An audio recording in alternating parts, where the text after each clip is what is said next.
Assalamualaikum warahmatullahi wabarakatuh. Di video kali ini kita akan membahas mengenai generalisasi ketika kita punya yang kasus di R2 ya.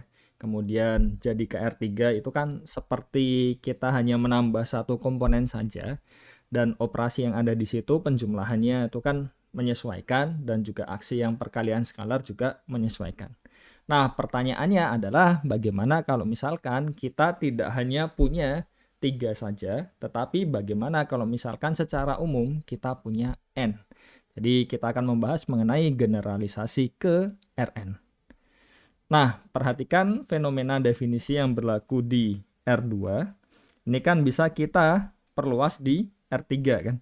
Jadi di situ kalau kita pelajari secara umum, intinya kan kita sebenarnya hanya menambah satu komponen pada vektor-vektornya kan.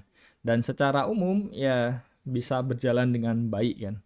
Nah, dengan cara yang sama tentunya definisi yang di R3 ini juga bisa dibuat yang di R4 kan dan seterusnya kan. Dan secara umum kita bisa memperoleh perumuman definisi yang ada di Rn.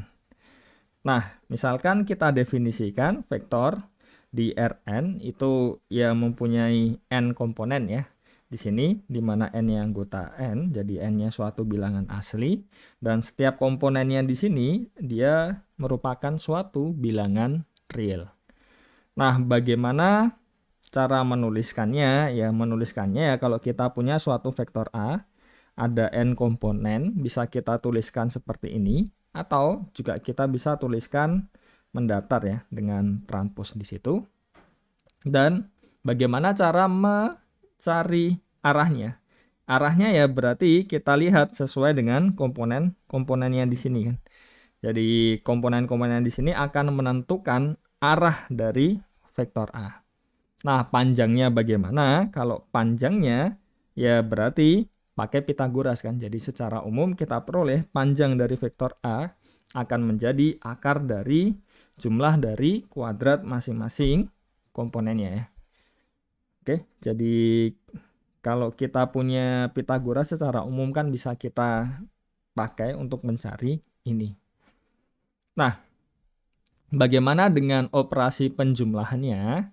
Jadi kalau kita punya dua buah vektor di Rn, misalkan A-nya ini dan B-nya yang ini ya.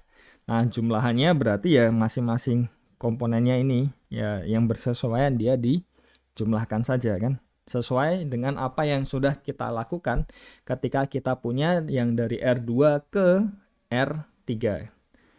Nah, bagaimana dengan perkalian skalarnya? Jadi kita punya suatu aksi ya di sini. Kalau kita punya suatu bilangan real alfa, kita akan kalikan dia dengan suatu vektor. Ya berarti ya tinggal masuk saja masing-masingnya kan. Seperti yang sudah kita lakukan juga ketika kita punya yang di R2 ke R3. Nah, sifatnya bagaimana? Ternyata sifatnya ya sama persis ya seperti yang di R2 maupun yang di R3 kan. Jadi kita punya jumlahannya pasti dia akan komutatif. Kenapa? Karena seperti yang kita lihat di sini, masing-masing komponennya dijumlah dan dia bisa ditukar kan posisinya kan.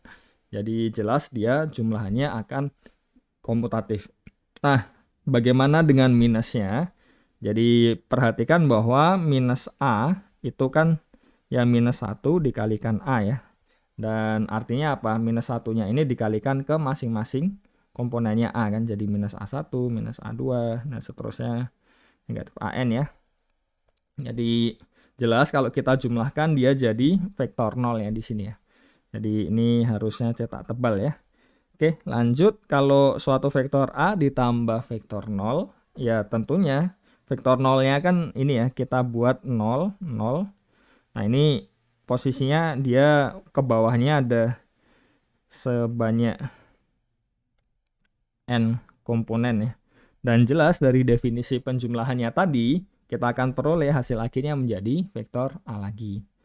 Dan kalau kita kalikan, ini menggunakan sifat yang ada di bilangan real ya pada akhirnya ya. Jadi ada satu titik nanti kita bisa masukkan distributif ya. Dan kita peroleh ya dia seperti yang sudah kita punya sebelumnya.